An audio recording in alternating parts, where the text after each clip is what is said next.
Hi, Gains Gurus, and welcome to TMGP, the Muscle Growth Podcast, Episode 3. I am your host, Roscoe, and today we are welcoming Morgan Agran onto the show.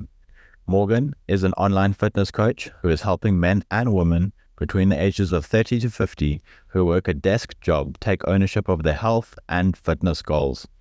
She is a college rugby player and an avid gym goer who has managed to amass an astonishing 30 pounds of muscle in 4 years, while also losing fat and getting stronger.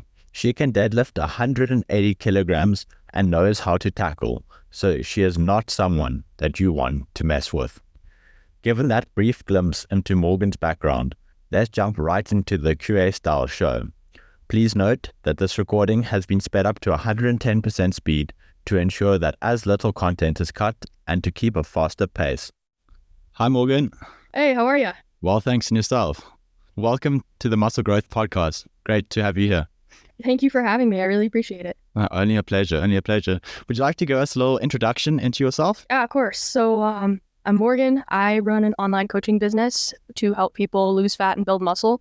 I work with a variety of different clients and with people with different goals, from your average American who works a typical desk job, has a sedentary lifestyle and wants to lose some body fat and possibly even reverse type 2 diabetes, to some younger people who are looking to build some muscle and sort of get rid of that skinny fat type of look. Additionally, I train myself for hypertrophy, strength, pretty much a good mix of both, while playing competitive rugby in college. Okay, is that in New York? Yes. Okay. Are you from New York originally? No, actually. So this is actually a little bit of how I got into lifting and all. I'm originally from California. So Los Angeles, Hollywood, very much from that area. I grew up playing ice hockey, and living in California, there wasn't a whole lot of ice hockey there. So when I first came out to college recruitment camps, because I had wanted to play college hockey, everybody had told me that I needed to get stronger. Given that there was no sport-specific training for hockey in California, I took matters into my own hands and started reading about exercise science and the things that I needed to do to get stronger. My very first program I wrote myself, I was 16 years old. And, there was definitely a lot of room for improvement looking back at it.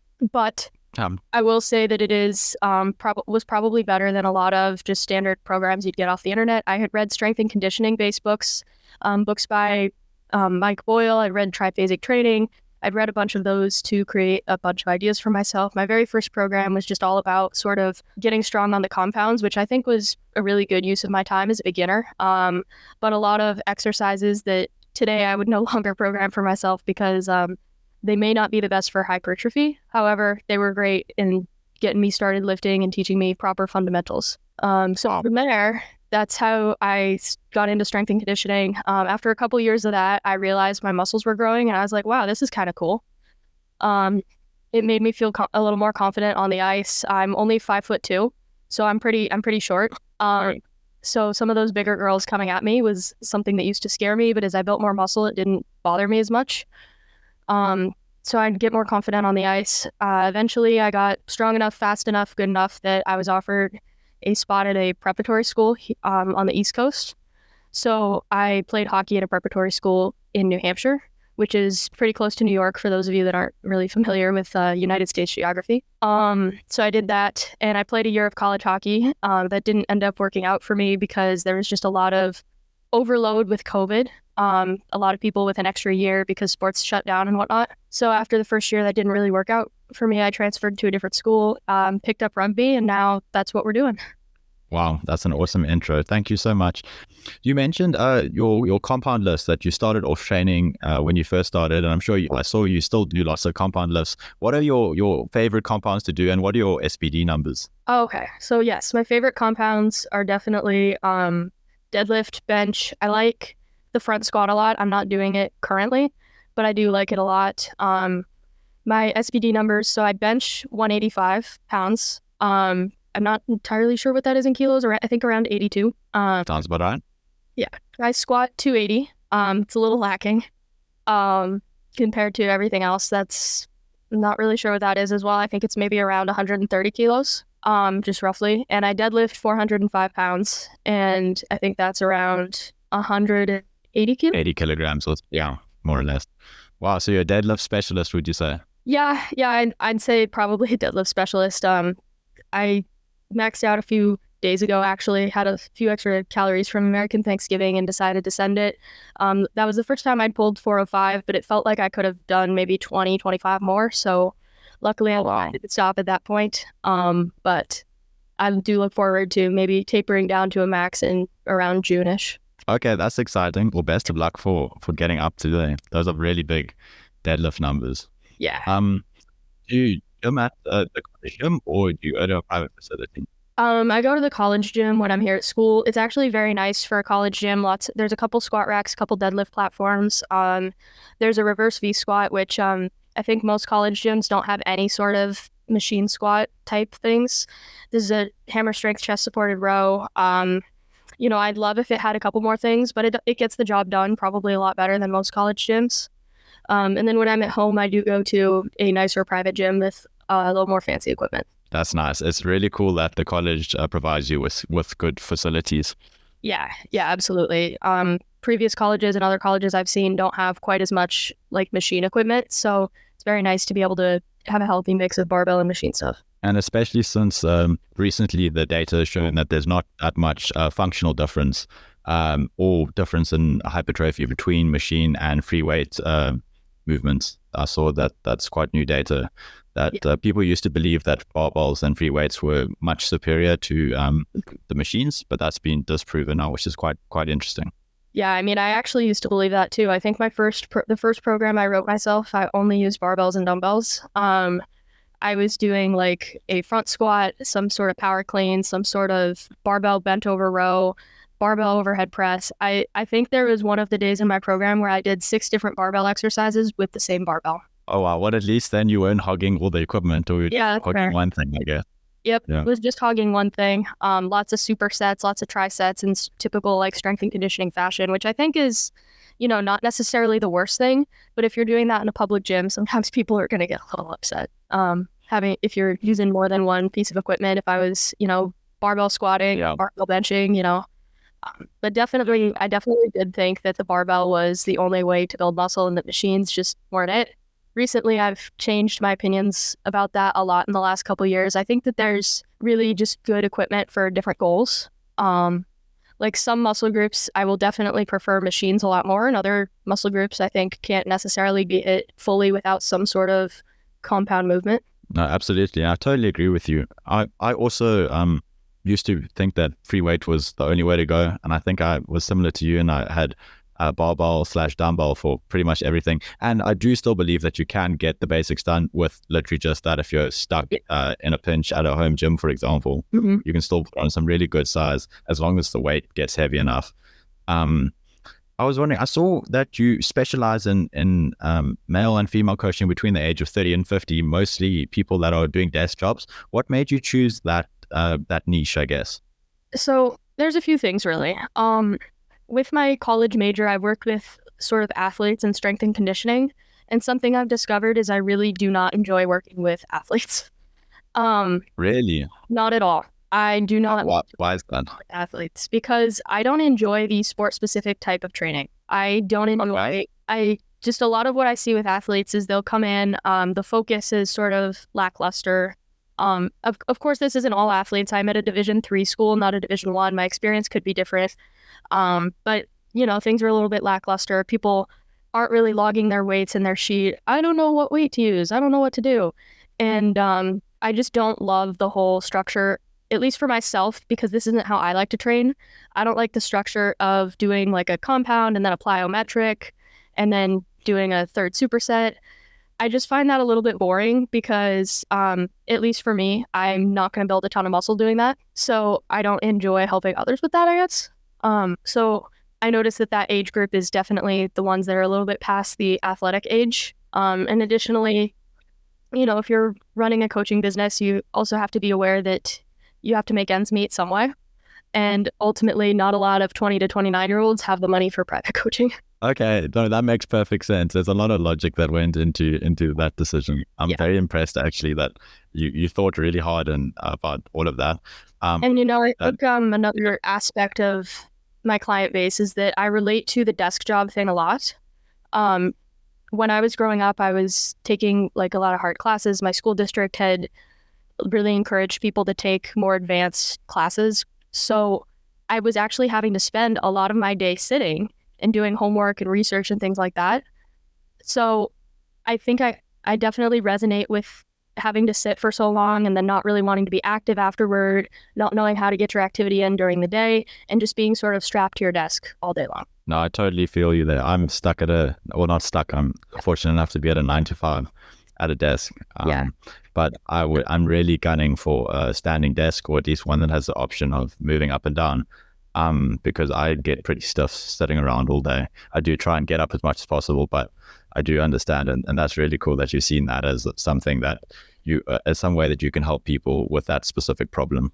Yeah. In terms of the fundamentals of hypertrophy, what is your definition of it, and how would you say that hypertrophy training differs from maybe rugby or hockey training? So my definition of hypertrophy is just probably the most simplest possible, which would be muscle growth. There's lots more nuance to it, but when I think about it, I just think of how am I going to build muscle? And with that definition, there's a lot of ways to skin the cat. There's, if you take an untrained person and they have okay form and progressive overload over time, they're going to build muscle. But maybe if they train in this different way, they will build more muscle or build muscle faster. And that's sort of what I'm looking for at this point. Strict hypertrophy training, I'd say, would be a little more nuanced and controlled than strength and conditioning. What I would look for in hypertrophy training would be rep quality, tempo, form, proper good exercise selection for the goals, and just execution, rest time, everything sort of being on point. Whereas when you're training for a sport or something like that, there's a little bit less, there's a lot more that you can get away with. Sport-specific training tends to favor a lot of compound exercises, which I still think are fantastic for hypertrophy. But, if I'm like bench pressing, I want to bench a little more explosively to bench for rugby. Whereas for hypertrophy, I'd want to be a little more controlled. The way that I manage this in my own training is that I will typically program a top set and a back down, at least for any compounds that I see helping myself with rugby. So that top set is going to be a little bit more explosive, a little bit more like, hey, someone's coming at me, I'm going to push them off. That's a little bit more the thought process, while still, maintaining proper form, keeping the elbows tucked, touching the bar to the chest, not bucking my hips off, just all the standardized things. But tempo may be a little bit more, or I guess less structured and a little bit more explosive. But the back down set is going to be, strict hypertrophy focused, just controlling the weight, quick pause at the bottom, driving up, that kind of thing. I think you made an excellent distinction between the two different types of hypertrophy training, one more specific for sport and one more specific for purely muscle growth, which is the name of the podcast. So that was really cool that you brought that in there. Can you explain the science or the aspects behind and the mechanisms behind muscles getting bigger? Yeah. So essentially, there's a lot of nuance to it, but at the basic level, you go to the gym and you're going to break down your muscles. And then as you recover and fuel your body properly and sleep, most importantly, sleep, your muscles are going to rebuild themselves back bigger so that they can withstand more next week. Now, what does that mean by more? I mean more mechanical tension. There's lots of ways you can drive mechanical tension, be it free weight machines, any other type of implementation really. But when we're looking for more tension, we're looking for progressive overload, which would be adding a little bit of weight, adding some reps to the movement, or adding sets, or even maybe doing the same weight and reps with just better form, better tempo, better intention. And those are really the ways that we can drive hypertrophy and in the gym and outside. Brilliant. Thank you. What role does nutrition play in that hypertrophy process? I think it plays a really big role, but I also think that it's dependent on the person. So we know that there are some people that have really good genetics that are going to be able to essentially go to the gym, train however they want, progressive overload a little bit, and then eat whatever they want and are going to grow muscle. But I think for the rest of us, there has to be a little bit more attention to nutrition. And as you get more advanced, there's going to be some of those more micro optimizations that you're going to need to make to continue to grow muscle past, I guess, your newbie gains period. No, absolutely. I saw that you have one of the most epic threads on Twitter with over 21,000 views, which is your kind of explanation on training principles and how you gained I think it was a ridiculous 30 pounds of muscle. Is that correct?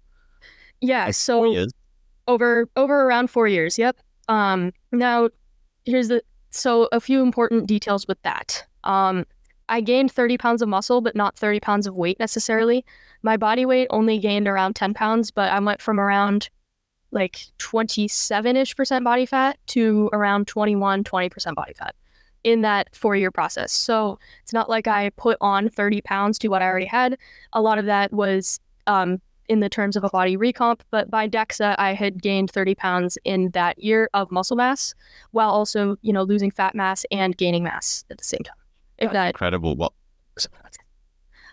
so the 4 years that I had done that was as I was starting to get into training a little bit. So I did have the advantage of being a newbie. I think that I've read a few studies that have said newbies can gain around 10 pounds of muscle in their first year or two of training, especially if things are done right. The way that I was able to accomplish this is that ultimately I was very consistent. A lot of people, what will happen is they will train pretty hard for 6 months or even a year. And then after that, they will pay a little less attention to it. And then I find that it's a lot harder for people to make that type of progress continuing after the first couple years once they fall off. So the biggest thing in that thread, I think, was my consistency and my tracking of the non-negotiables. So the biggest things was I was showing up to the gym on average 3 to 4 times a week, those entire 4 years. And I was also logging every workout in either a journal, a Google spreadsheet, but I always went into every workout knowing what I did last week and what my goals were to do this week so that I'd be able to progressive overload properly. No, and that, I think you obviously showed that that's what you need to do. You need to be consistent. You need to have a plan. That was your first comment on the thread, is that you have to have a structured plan. You can't just be guessing every single time. And I think a lot of people go and they kind of see, okay, what's open? What do I feel like doing today? Oh, chest. Okay, what do I feel like doing the next day? Oh, chest. And then they do chest 4 times a week. And then it's leg day. But then if it's a bit cold or they're not feeling like doing legs, so then the next day they go back and they do chest again. Or that's obviously an example that hopefully most people don't do. But it's a bit of a meme at the moment that everyone just wants to train chest because it feels good, it looks good. And it's quite I found chest is an easy one to train because there's so many different ways to train it, and it's really awesome to get the pump in the chest, I guess. And you mentioned that you don't know ego lifting, technique is important, those kind of things. Let's just go through that thread because it's such an awesome thread. You really nailed it. So just hop in if you want to add anything.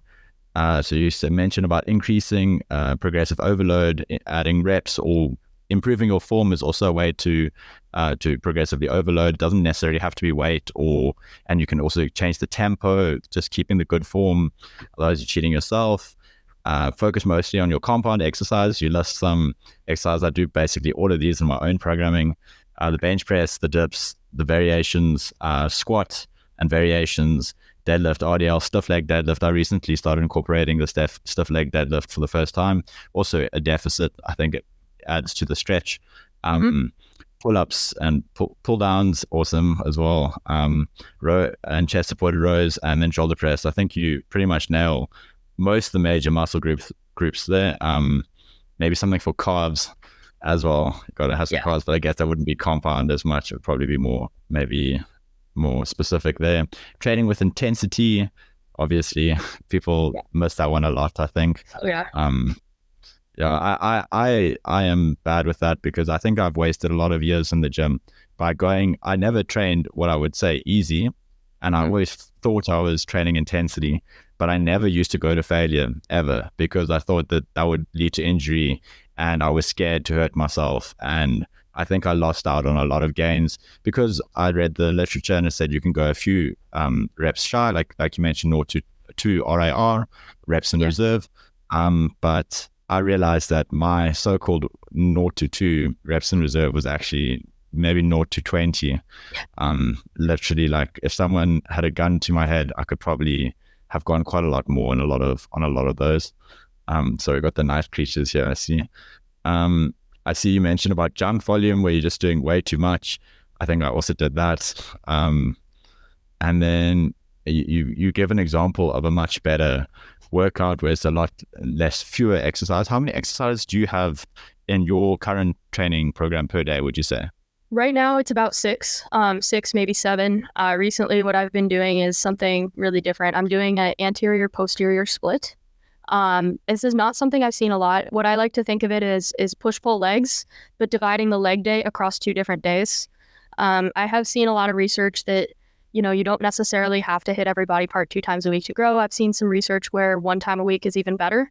However, I do currently like training things twice a week. As I'm getting stronger, I'm starting to realize that I am going to need to pull back a little bit on some body parts. It was a little eye-opening, actually, to deadlift 405 because, I'm looking at the numbers and I'm like, well, I'm deadlifting 405. I'm not squatting 315 yet. Maybe I need to pull back my deadlift a little bit, just for the sake of balance so that I don't get hurt. I was training on Tuesday night and I felt a little something in my low back.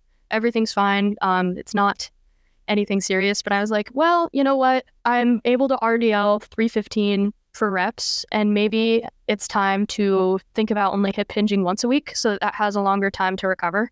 So that is, I think as you get more advanced, there's a little bit more space for nuance, and maybe some movement patterns are a little bit better pulled back on and not done quite as often. However, I think most beginners should really be hitting things twice a week for at least at the very best, movement patterns, improving form, improving technique, and just improving confidence with the movements.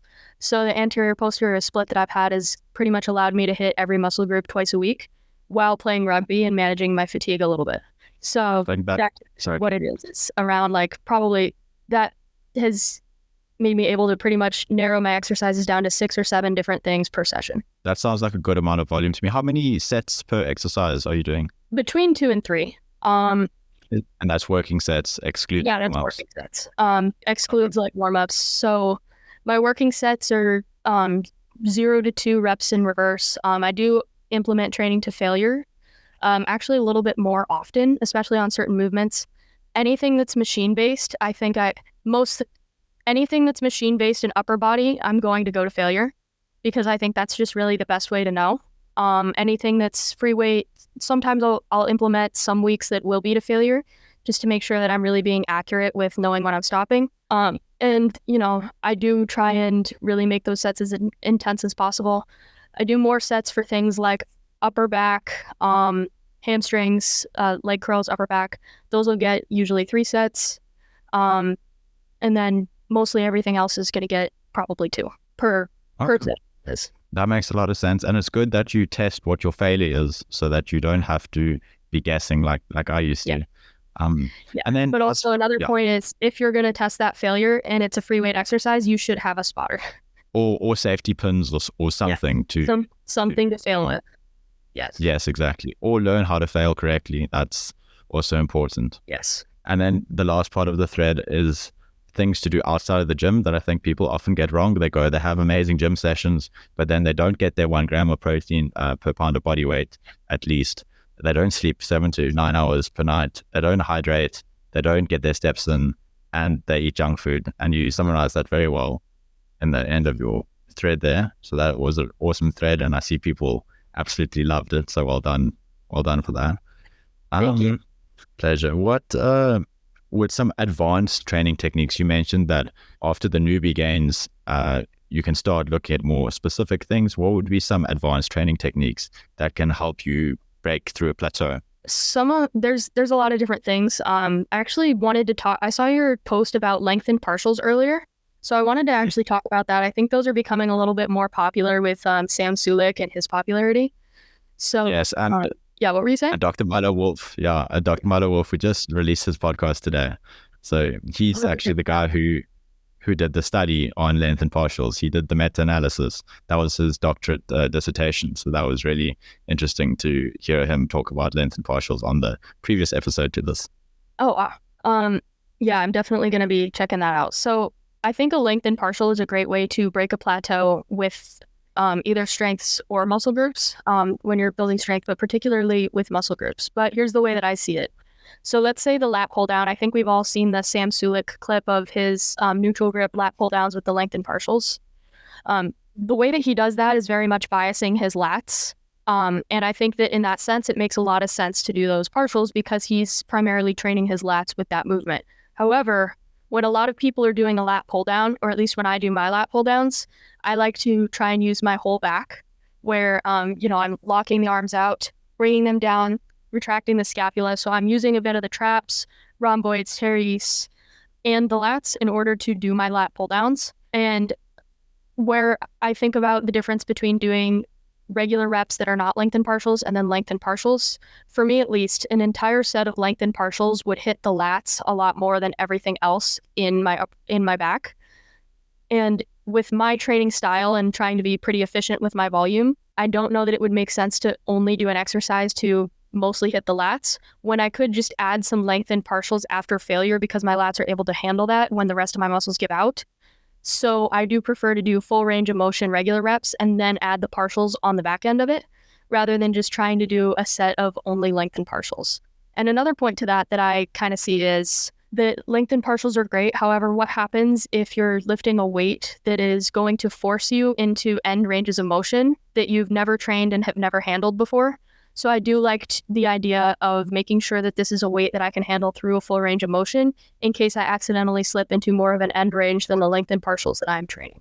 That makes perfect sense. And did you watch the Jeff Nippert video about that, where he mentions exactly what you do, where he still recommends a full range of motion, and then at the end, as an intensity technique, adding in some lengthened partials just to get that extra stimulus on a specific muscle? Yes. And then even with that, I did see that video, and then something I've started doing with the lengthened partials in my training is that I'm logging those too. A few of my favorite follows on Twitter, like Jonathan Hebert and Dean T Training, they've talked about this as well. And a lot of the reason that they may not always recommend these types of intensity and drop set intensity techniques is that they're hard to track. So for me, if I'm going to do things like lengthened partials, in my little spreadsheet where I track everything, I'm going to highlight that row in my set, add plus lengthened partials. So if I'm doing lat pull downs to failure and then lengthened partials, what I'll do is like, okay, lat pull down, log the weight. How many reps did I get regular? I'll do 10. Then maybe let's say I did 2 high quality lengthened partials, which I film everything so I know if things are high quality or not. So then I'd log that as 10 plus 2. So I'm logging that lengthened partial every week. So it's not any guesswork of, okay, this week I did 1 partial, this week I did 5, this week I did 2. So that I'm really trying to overload both. As first priority, I'm trying to overload the regular movement. And then second priority, the adding reps on the lengthened partials. That's very interesting that you're so meticulous about tracking even the lengthened partials. That's very interesting. In terms of nutrition and diet, what are the key nutritional elements that support muscle growth?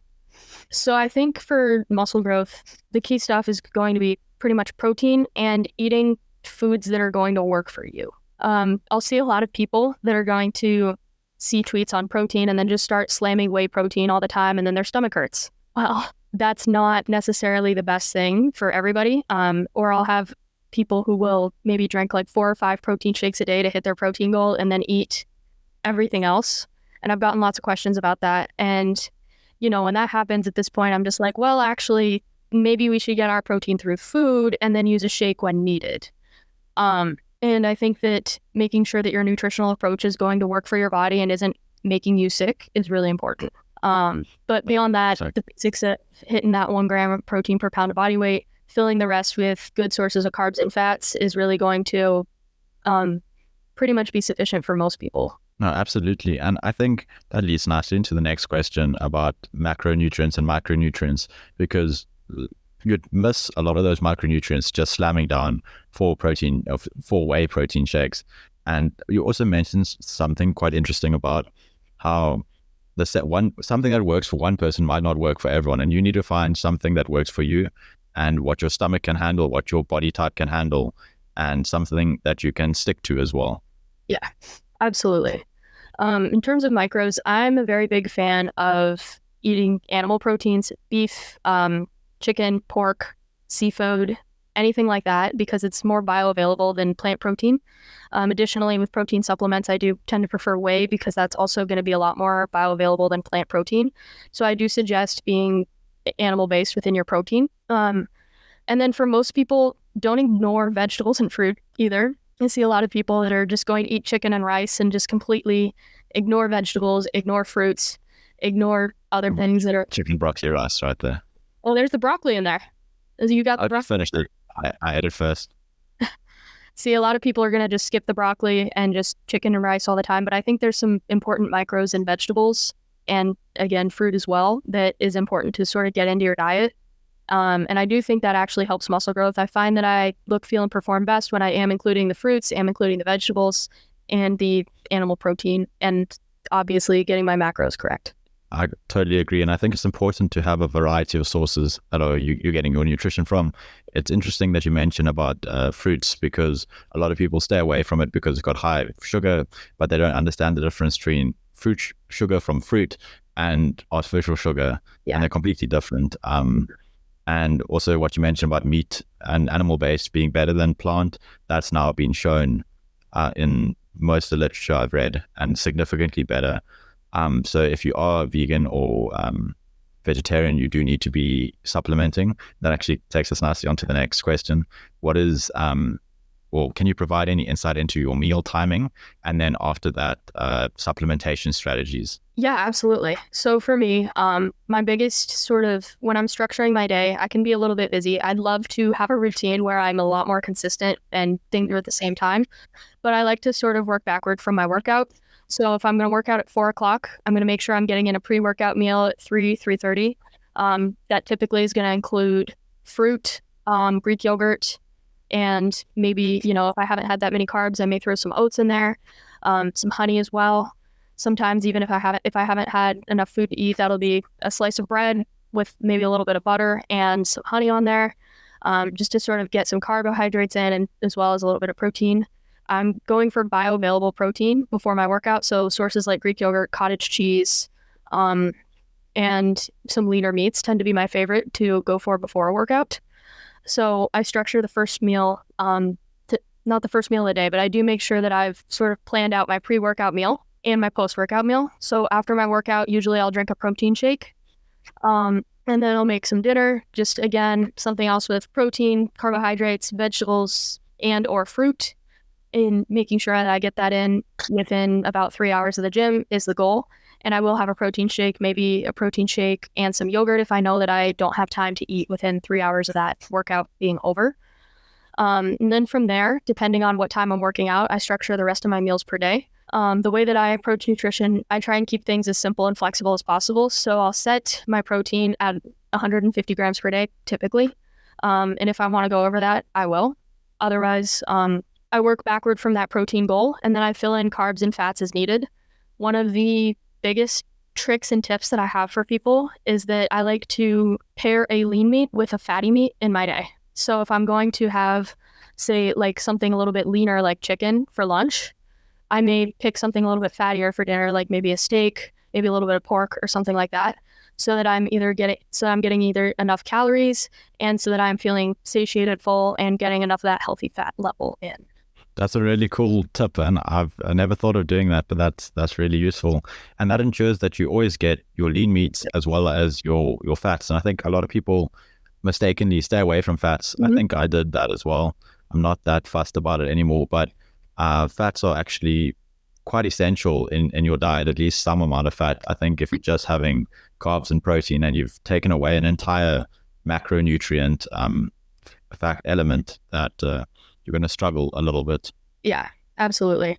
And then you'll also see people go the other direction where they will eat ribeye for breakfast, ribeye for lunch, ribeye for dinner. The carnivore diet. Or they will completely ignore the lean meats. Yeah.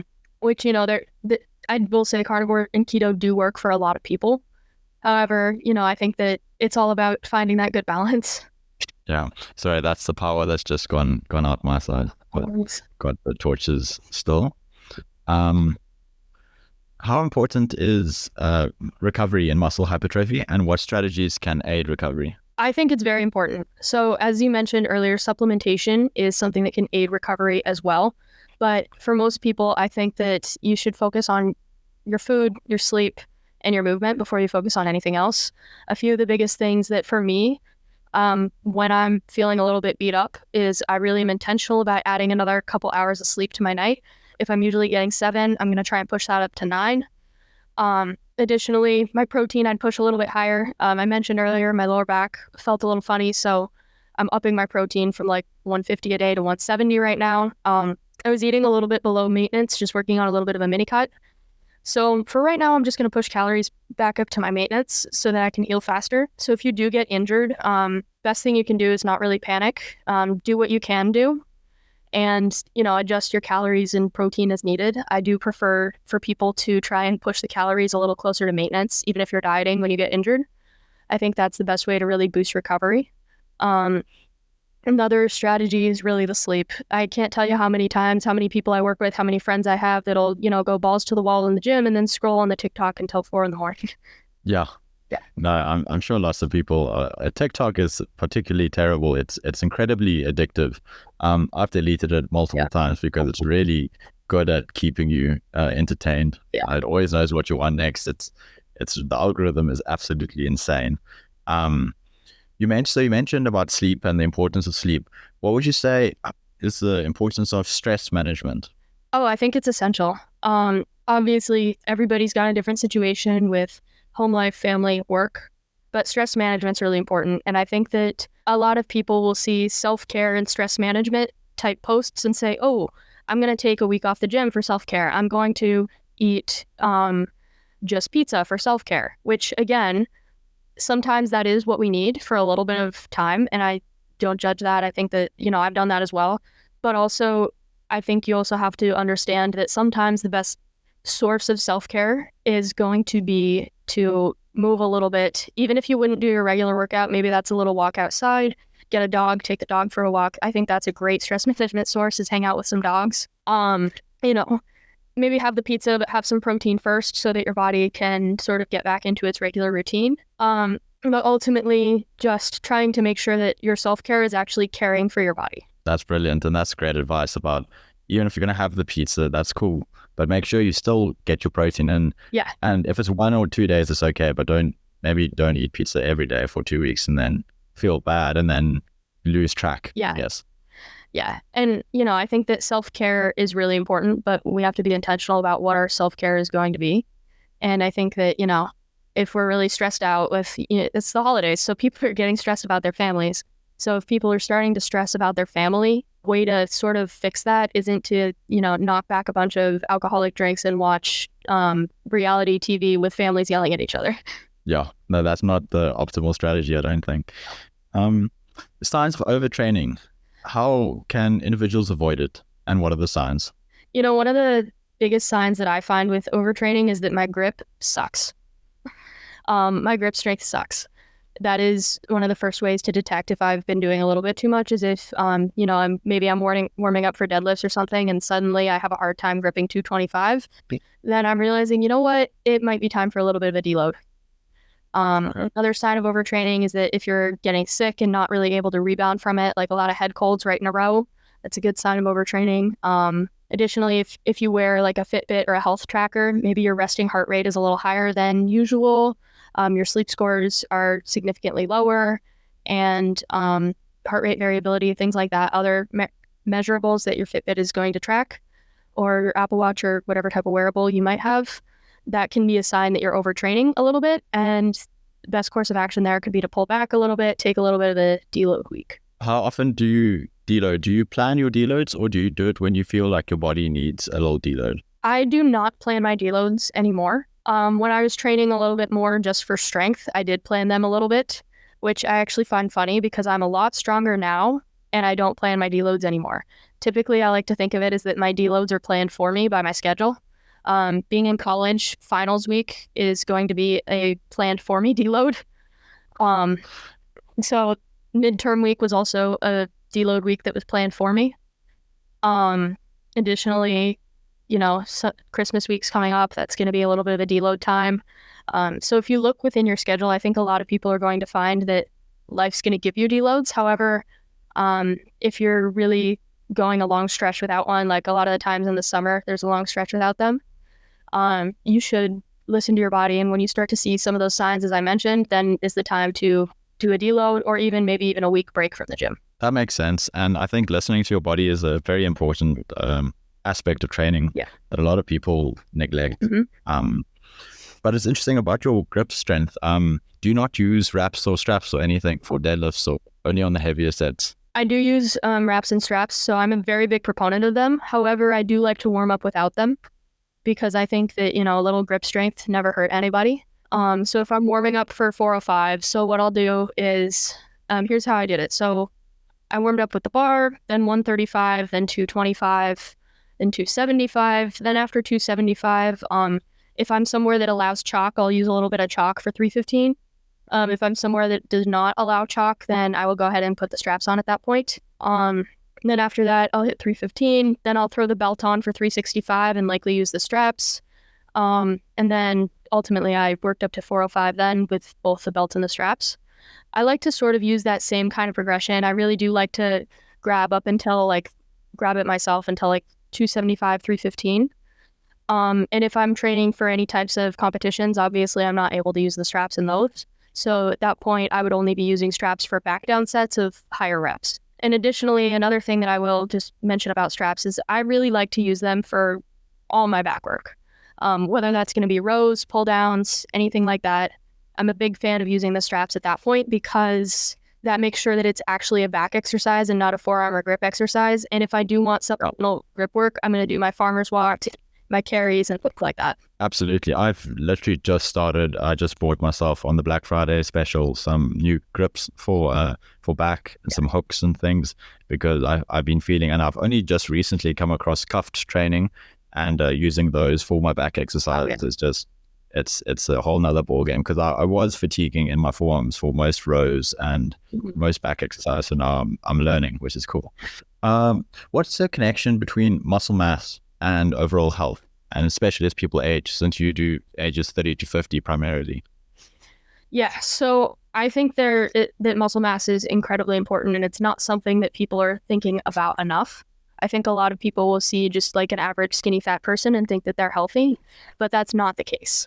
I think that it's very important to build as much muscle as you can when you're young because as you get older, you start to lose your muscle mass, which is detrimental to your bone mineral density, detrimental to your ability to not fall over as an older person, and is something that is going to really just make life a lot harder than it needs to be. More chance of injuring yourself, picking up a child, picking up something off the floor. And I think that having that amount of muscle mass is an insurance policy. Additionally, muscle mass is pretty much your best prevention of diabetes, or at least type 2 diabetes. Type 1 is a whole other story, but muscle cells are a lot more insulin sensitive than fat cells. So by training and having 10, 20 pounds more muscle than the average person, then you have a lot lower risk for diabetes because you have a lot more of those cells that are insulin sensitive and less chance of developing insulin resistance. Again, you can still out sugar your muscles, I guess. But having that amount of muscle mass is just a great insurance policy to make sure you don't develop any of those metabolic conditions. Absolutely. And yeah, you make a good point about the insulin sensitivity and things in muscles, and also how older people can literally hurt themselves just picking up a child or doing something that you wouldn't normally think about. We're lucky enough to still be young enough that those kind of things aren't problems for us yet. But a lot of people, especially as we get older, will pick up issues that should not be issues, and that wouldn't be issues if they did resistance training into their older years, I guess. What are some common injuries associated with resistance training, and how can they be prevented? A lot of common injuries that I see, lower back pain, shoulder impingements, injuries, elbow tendonitis, a little bit of knee pain possibly, and sometimes hernias. So a lot of the ways to best prevent this is to really just, again, make sure that you're following a program. Even if the program isn't that specific, you can know, hey, this is what I did last week, and appropriately add weight for the next week. For example, if the program says, I did 200 pounds last week, then this week you're going to maybe add the 2.5s and not just try and add another meal onto the bar. And I think that appropriate progressions are probably the best way to mitigate injuries, and obviously making sure that your form is okay. I think filming yourself is a great way to prevent injuries because it keeps you accountable to the camera. And that way you're able to assess whether you're doing things safely or not. And the combination of those two things, I think it goes a long way in preventing injuries. It's obviously not foolproof, but it will make sure that nothing serious happens. Like for me, I did tweak my low back a couple days ago, but I do know exactly why that is. That's because the weight that I actually wanted to use, so the gym plates at my gym are very wide. So the weight that I was supposed to use did not actually fit on the barbell. Yeah, I was supposed to use 310, but it could not fit on the barbell. So I just went up to 315. In hindsight, I probably should have stuck with 305 and tried to add 4 or 5 reps to the set before having to make that jump when I realized that 310 would not fit. But, at the same point, having that correct logging and progressions would pretty much prevent your injuries from happening in the first place. Absolutely. And I think a great point about filming yourself, it's not just for people trying to show off, it's also for your own, like to look at and watch your form and then critique yourself. So that's also a good point. How would you go about, have you had any, I'm sure you've mentioned you just tweaked your back, but any big injuries in your career that you had to overcome? And how should athletes and lifters approach the rehabilitation process? So I had a more major injury to my TFCC, which is a ligament in my wrist last year. I did that doing a hang clean. So the way that I approached that was I actually stopped doing hang cleans after that because they didn't really align with my goals anymore. That was more of an athletic exercise. And I realized that there was lots of other ways I could develop power without doing any type of hang clean or Olympic movements. So I skipped those and eliminated those from my program. As for the rehabilitation of that, what I did was I reached out to some Twitter people. They suggested that instead of doing absolutely nothing, I moved when possible because that would facilitate recovery. I was still hitting legs, and my strong arm. So I'd be doing single arm dumbbell bench, single arm machine press, single arm lat pull downs, single arm of basically anything that I could do without pain, and still hitting legs, using like the SSB safety squat bar, some machines, things like that to, again, just get blood flowing. And then when I could, I started doing heavy carries and farmer's walks in order to train that ligament in an isometric position, which is what I'd suggest if people get hurt.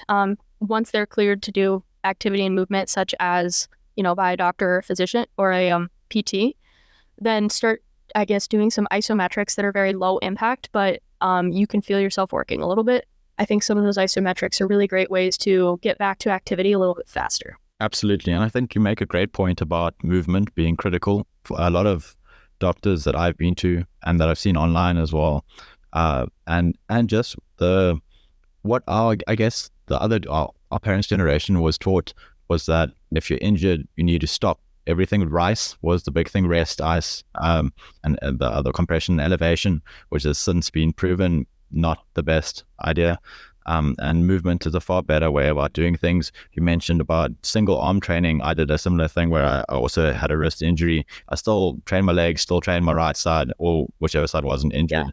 And that's a good point to make about still trying to move it or move your body at least, even if you can't move the injury. And then also slowly getting back to it with isometrics and maybe not doing heavy things, but getting back into it slowly is also important. Yeah, and then just sort of using appropriate loads as you get stronger. Additionally, if you do get hurt, heat, not ice. Ice is pretty much something that has been disproven. So the heating pad is going to be a lot better investment than an ice pack. Additionally, I follow Bowtied Cobra on here. I don't know if you've heard of him. He's great for rehabilitation. I've heard lots of great things about him, so I did want to shout him out real quick about injuries. Just a lot of great info. If you scroll his page, you can find pretty much any common gym injury that you may have. Oh, that's awesome. I must definitely invite him onto the podcast. That sounds interesting. Bowtied Cobra, you say? Yeah. Okay. Thank you. I'll look him up. How does the mental aspect of training play into achieving hypertrophy goals? I think you need to be very intentional to achieve hypertrophy goals. You can't just go into the gym lackluster with no plan, with no intention. Even if you do have a plan, there's still an element of self-responsibility when it comes to hypertrophy. You have to be very intentional with things like your setup, your execution, and, everything obviously outside of the gym to really get those best results, because there's going to be a point where you're enough years into your training journey that you can no longer easily build muscle. So at that point, you have to have the same mindset going into every set, that you're going to really pay attention to your reps. You're going to control your negatives. You're going to lift as, controlled yet forcefully as possible on your concentrics. And those types of things are not things that you can really forget about when you're training for hypertrophy. So I think that mentally you have to be very focused in the gym. No, exactly. And what, just on that tempo that you mentioned, what is your tempo for concentric, eccentric, and isometric on a regular, like not necessarily all the time, but in general? So in general, things are going to be a little different based on the exercise. Certain exercises I do prefer to get more of a squeeze, such as my leg extensions, my leg curls, and other exercises don't have as much of an emphasis on that squeezing portion, like the chest press machine chest press where I'm locked out. It's a little harder to emphasize that squeeze. So exercises that you can sort of have that squeeze or isometric contraction, I do like to make sure that I do that for a second when I'm there. Additionally, my biggest rule for tempo is that the negative can't be faster than the positive. So this is just a principle from, I guess, a strength and conditioning book I read, Triphasic Training. I would prefer that when training for hypertrophy, you're not lowering faster than you're able to lift it. So if it's something that you can't really lift explosively, then you can't drop it on yourself either. And I find that that's a little easier for me than counting, because sometimes I'll be counting my reps and I'll go, oh, 1, 2, 3, negative. Wait, what rep was I on? And I guess I have a little bit of a harder time. If I had somebody coming with me to the gym, sometimes I will go ahead with like the 3-second negative, 1-second pause, concentric and fast yet controlled as possible. But as a general rule, I want my negatives to be slower than my positives. Absolutely. I think it's important. I also used to just I used to think I'm here to lift. I'm not here to drop the lift. So I always used to just focus on the concentric, and now I know better. So it's another thing that I've learned. What are some strategies for staying motivated and disciplined throughout a vigorous training regimen? I think motivation is really great to get you started, but I think that for most people, understanding that they're probably going to have low motivation at some point is really important to understanding that, this is not something where every day I'm going to feel like going to the gym. But ultimately, the biggest tip that I have for people is that if you're scheduled to work out, you go to the gym and warm up. If you get there and you're like, you know what, I really don't feel like doing this today, then that's great. You've gotten a little movement in, you've gotten a little bit of a warm up, you've done your warm up sets, go home. But ultimately, once most people get there, they want to go work out. And for me, at least, the days that I don't really want to work out end up being my best workouts. Yeah, that does. It's funny how that happens sometimes. I'd say for motivation and discipline, have a couple of like hard, fast rules for yourself, such as, if I don't want to work out, I'm going to go to the gym and warm up anyway. And keeping that as a hard, fast rule is a great way to stay disciplined. Another hard, fast rule that I have for myself is, if I don't want to eat exactly what I've planned, I'm going to get my protein in and then do whatever I want. So having a couple of those sort of fail-safe rules is just great for keeping discipline, motivation, and, enjoyment high. Those are some really good tips about having set plans so that even if you deviate slightly, you still get the basics right. Yeah. You still go to gym.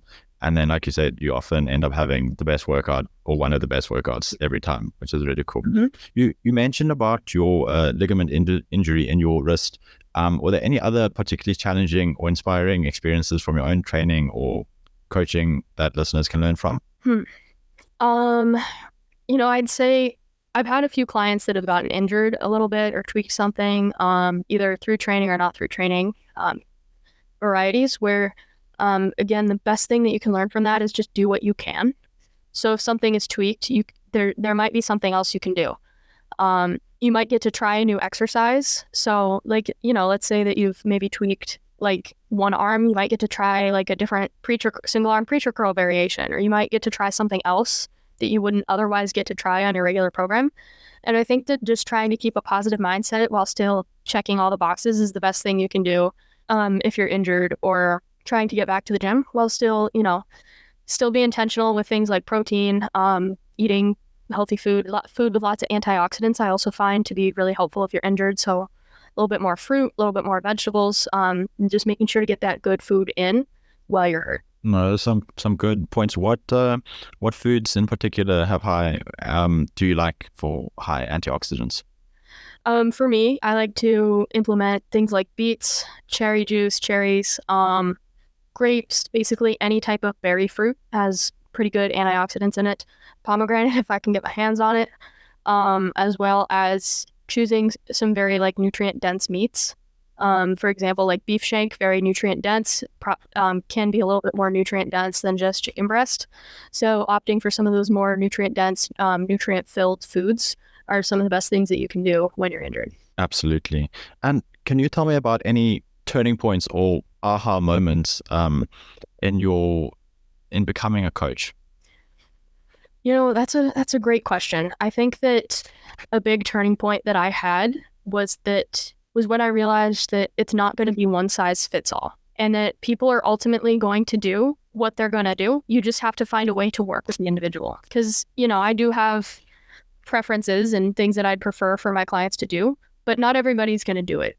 Some people don't want to walk. And, at that point, if you're a coach, you can decide, okay, well, if you're not going to do what I ask, I can't guarantee results. Or you can go another direction and say, okay, so you're not going to walk, but can you get a stationary bike and put it in front of the TV? Can you do 5 push-ups every time you go to the bathroom? Is there something else we can do to, I guess, modify that? Can you maybe park a little further away, even if you don't want to go for a walk? And some of those things, I guess, finding some of those minor changes. And, as much as I do try to be somebody that motivates people to change, it has to be change that's going to fit within their lifestyle, because ultimately, if people are done working with me and graduate through my program, I want them to be healthy for the rest of their life rather than just for a few more months or a few more years. I think that's a great approach to have, especially as a coach, to do things that aren't cookie cutter or general, and to actually have things specific for each unique individual is very important. Yeah. And then also, if you are a coach and you do have more of a niche, then you have to be okay with saying no to some people. Like for me, I'm not a home workouts person. I don't think that home workouts are as effective as gym workouts. Home workouts without a gym, body weight workouts. So I would rather refer people who insist on body weight workouts to someone else who that is their specialty, rather than do it myself. Are you familiar with the Gains Guru's hypertrophy research blueprint? Have you seen it at all? Yes, I have. What are your thoughts and any comments, advice? I think this is fantastic. I think that it's great that we're compiling something that is science evidence-based and is going to be available for free. And I think that for those people who are really go-getters, who are going to want to focus on hypertrophy, this is going to be a great resource for them. But obviously, with a big blueprint like this, there's going to be a level of work for people who are interested in this. So they are going to have to read some hard things. They're going to have to make sense of some things, maybe reach out to people on Twitter to help them make sense of things. So there is going to be some work. And I think that for those who are willing to put in that work, it's going to be a fantastic resource. That was a great summary of it. And thank you so much. I'm glad that you like it. And please, if you ever have anything you want to add to it, anything you think needs to be changed, please do reach out to me and I'll get that done.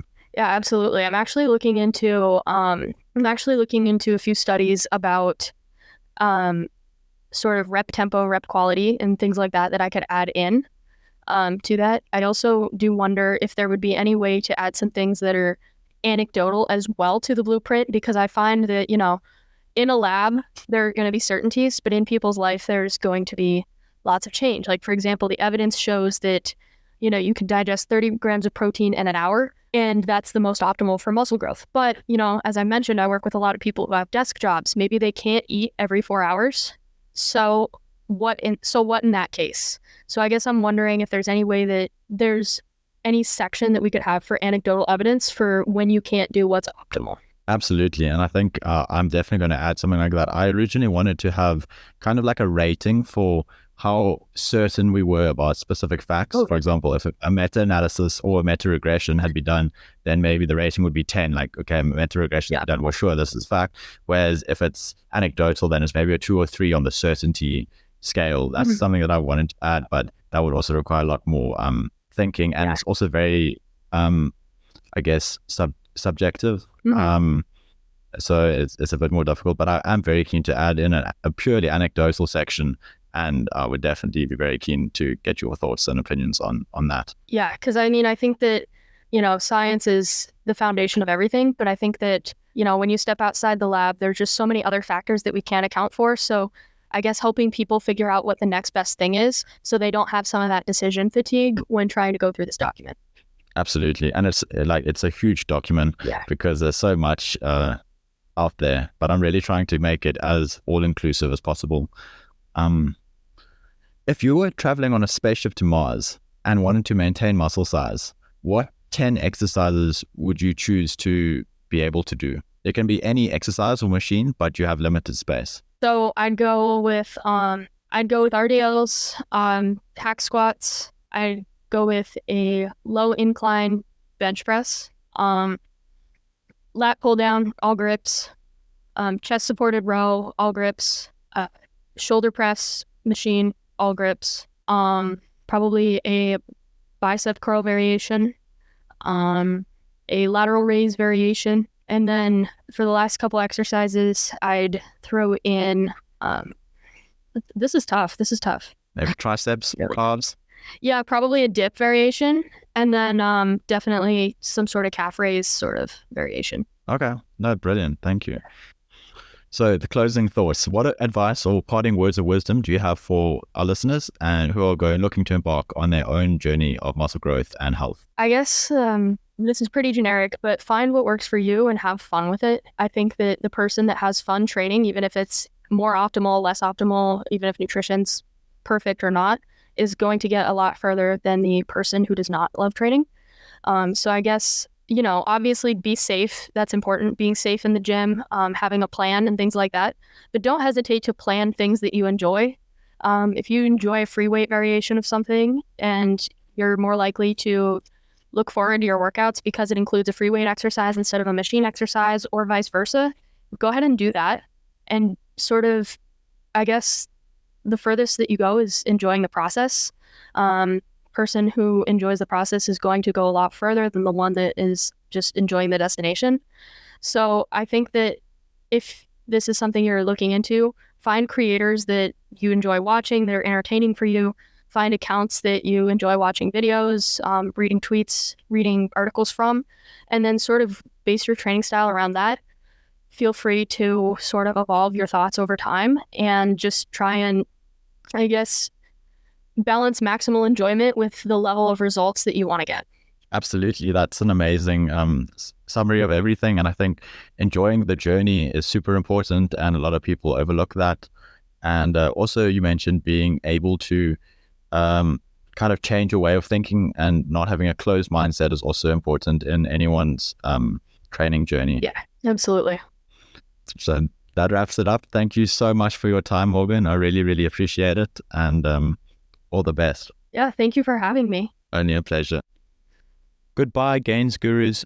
Thank you for listening, and see you on the next episode of TMGP.